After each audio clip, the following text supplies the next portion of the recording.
Natural Design Studio. I'm Holly Berry, and today we're going to make some centerpieces about 12 inches long, 6 to 8 inches wide, 6 to 8 inches tall, and they're going to be beautiful and they're going to be for a wine tasting. So we have all our tools and materials here. As far as hardware and usables, we have our foam Oasis that has been pre-soaked with flower food and lemon juice. We have our Oasis bowls. We have our floral tape that will hold the Oasis in the bowl.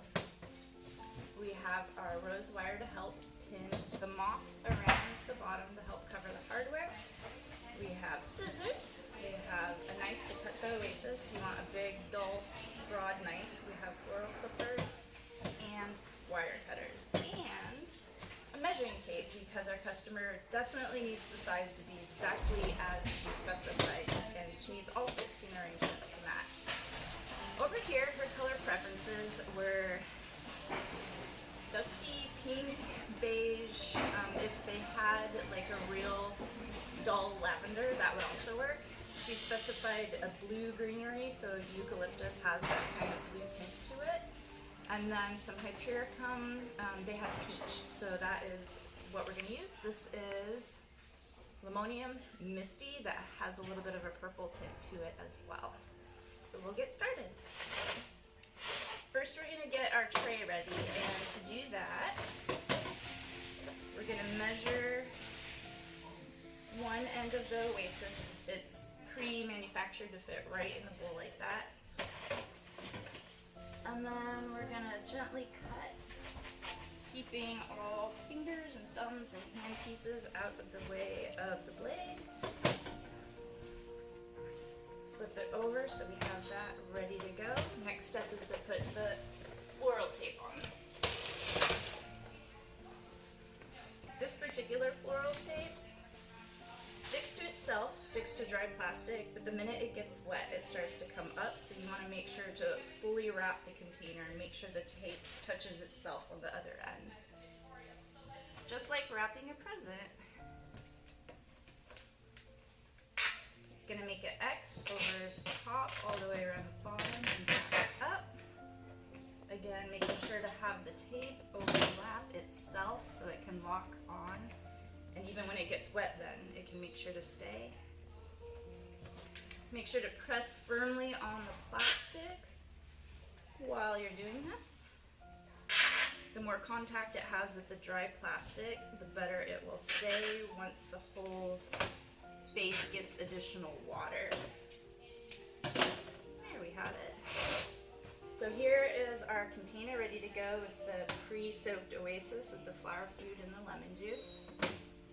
From there we want to go ahead and try to hide some of the hardware at the bottom. So in order to do that, we've got some of this lovely fresh moss, and we have the rose wire.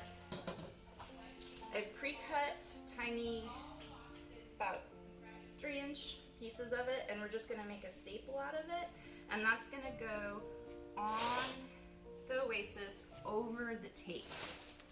So we're going to take little pieces of the moss and then put them over the tape area and insert that staple over it so it holds it into the Oasis.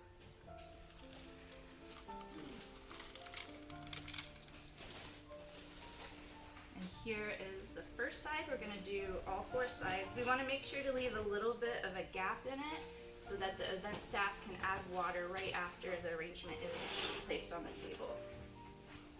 You can see how the moss stays on the Oasis.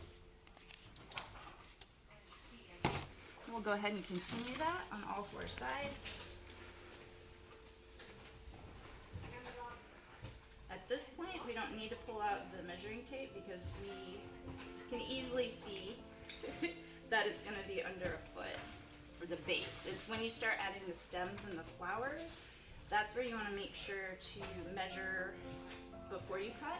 As you cut, if you're unsure, always leave it a little bit longer because you can always cut more. You can't uncut. All right, and side number 4, putting that wire staple in over the moss, inserting it into the Oasis, and then we have all 4 sides taped and pinned in with the rose wire to help hold it secure.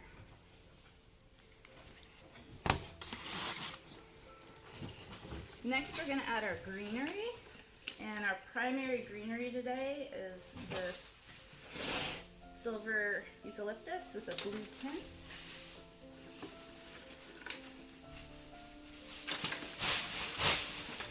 And in the inspiration photo, they have a really nice big blossoms opened, loose, Euro, airy feel to them. So we're pulling off the individual small branches off of the main stem on the eucalyptus.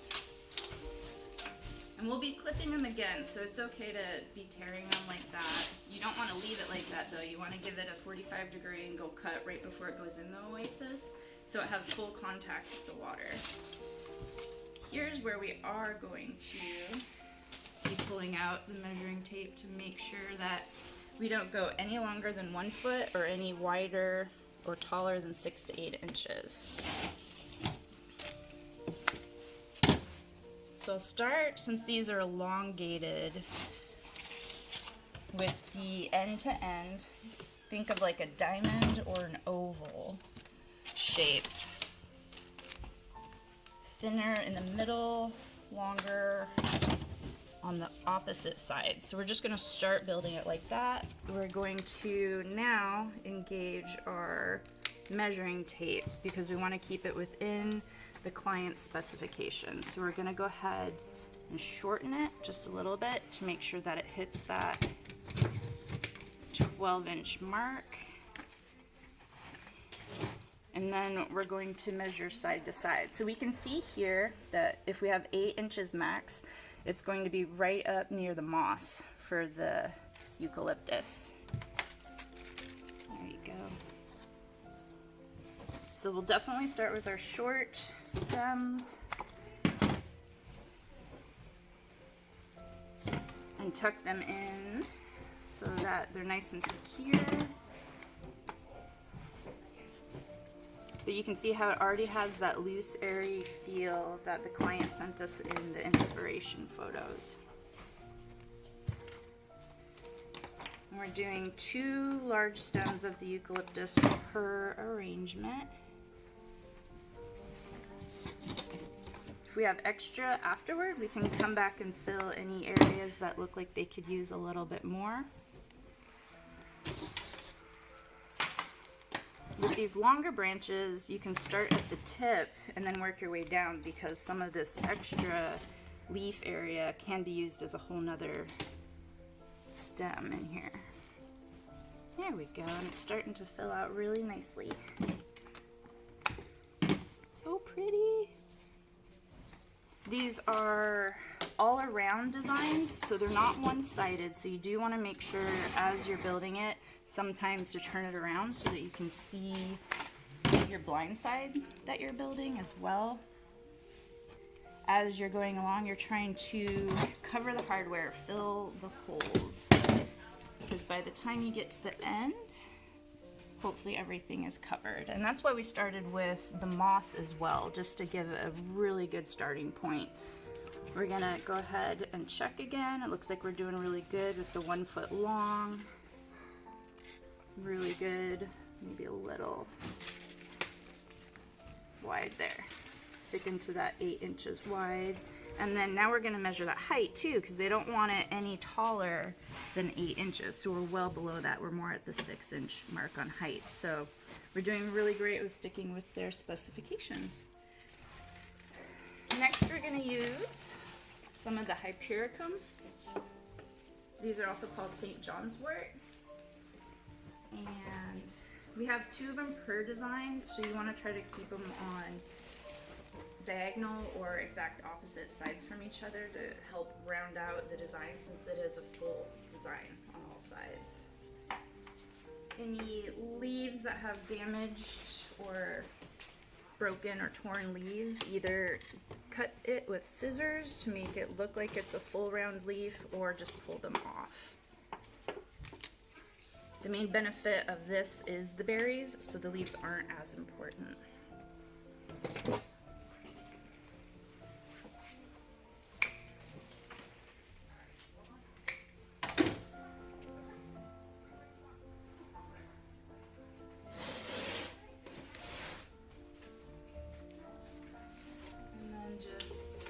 tucking them all the way down in. These are pretty small sized table centerpieces, and we want to stick within that specification of the full size restriction.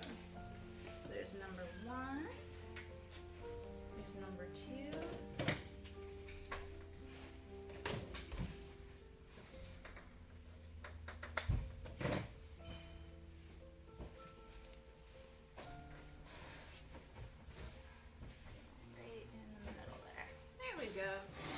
And you can kind of see how we've laid them out in a triangle. Triangles are really helpful when it comes to designing.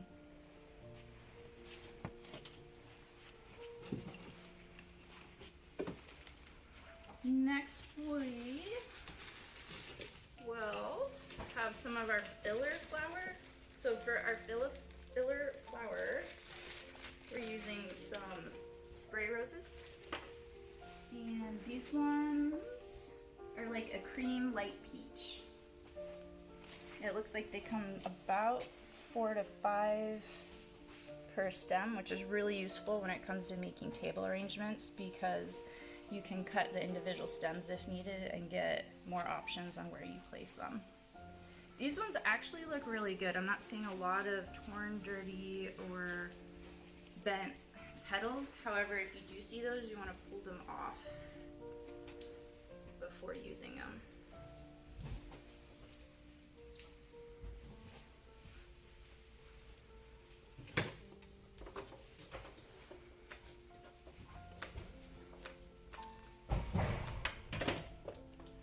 Alright, and we're going to start by adding it to the areas opposite of where the hypericum were placed. So we're trying to fill in space as we go,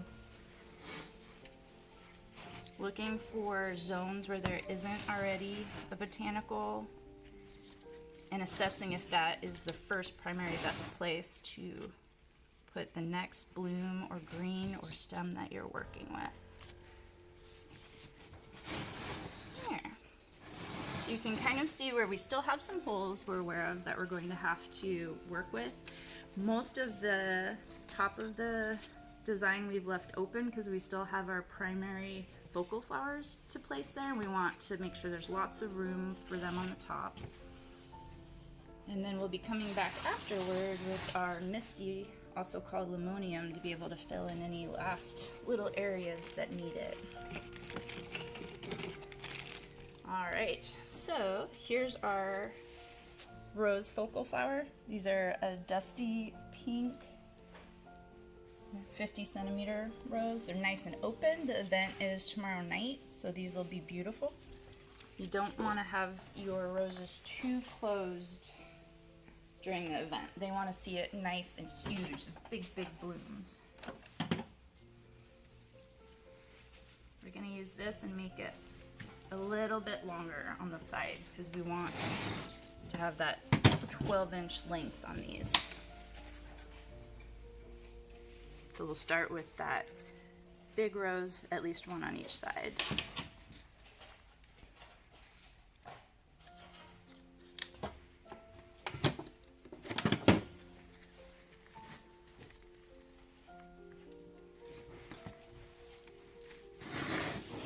Again, placing, measuring as I go.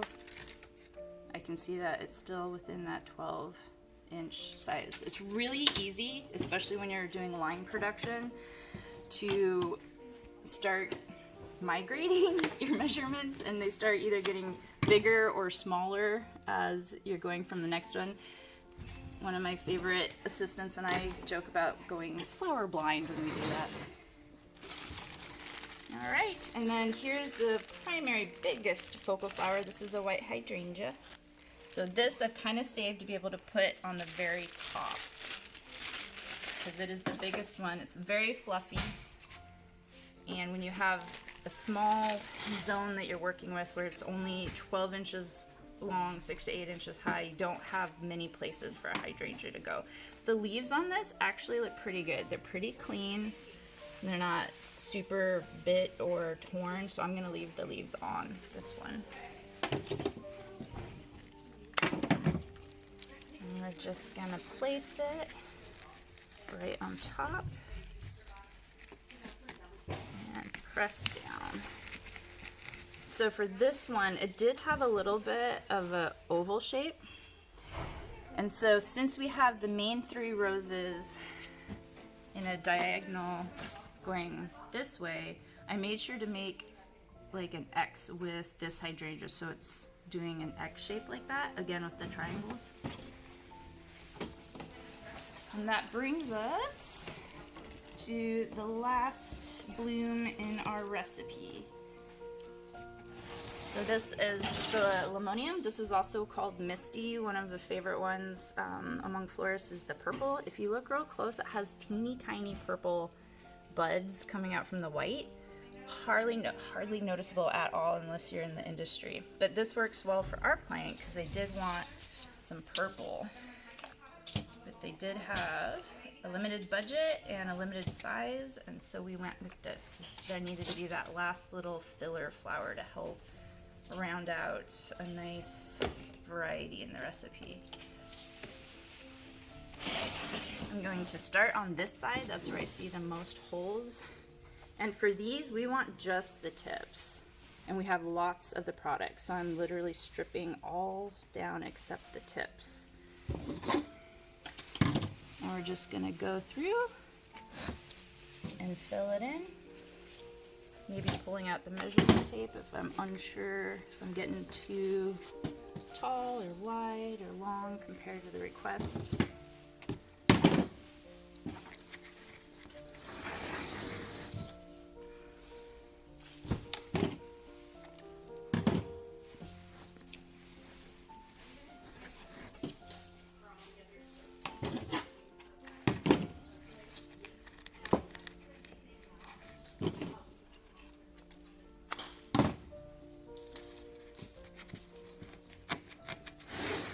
Start to see it coming together now. In the beginning, it was just a block of Oasis, and look how far it's come to being something beautiful, ready to be on a decorated table, ready for people to be clinking glasses and enjoying good conversation.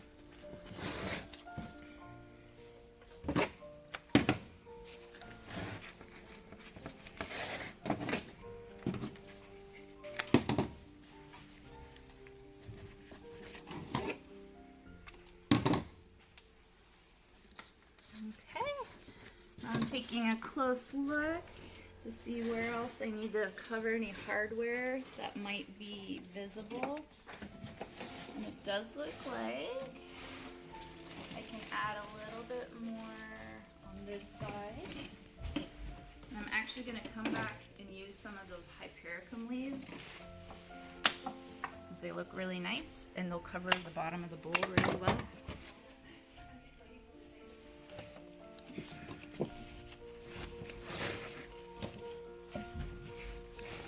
See down here, we just tucked it in. That leaf goes over the lip of the bowl and hides it really nicely.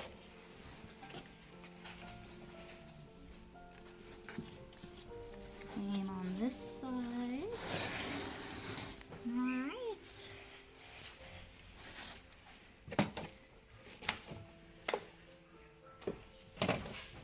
A little bit right here.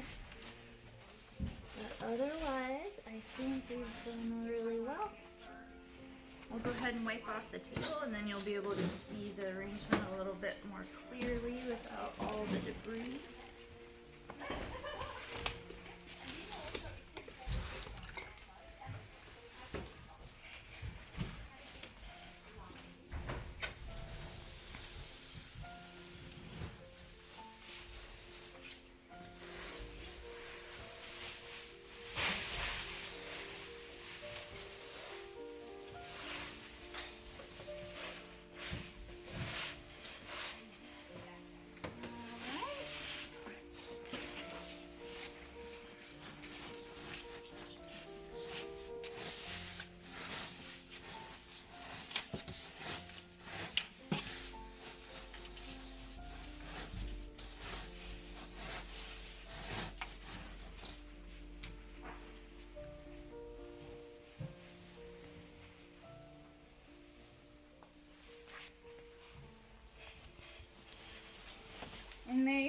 we've now designed a beautiful, ready for a wine tasting centerpiece. We're gonna make 16 of them all today, so we better get started on it. Thanks so much for joining us in a natural design studio. Take care.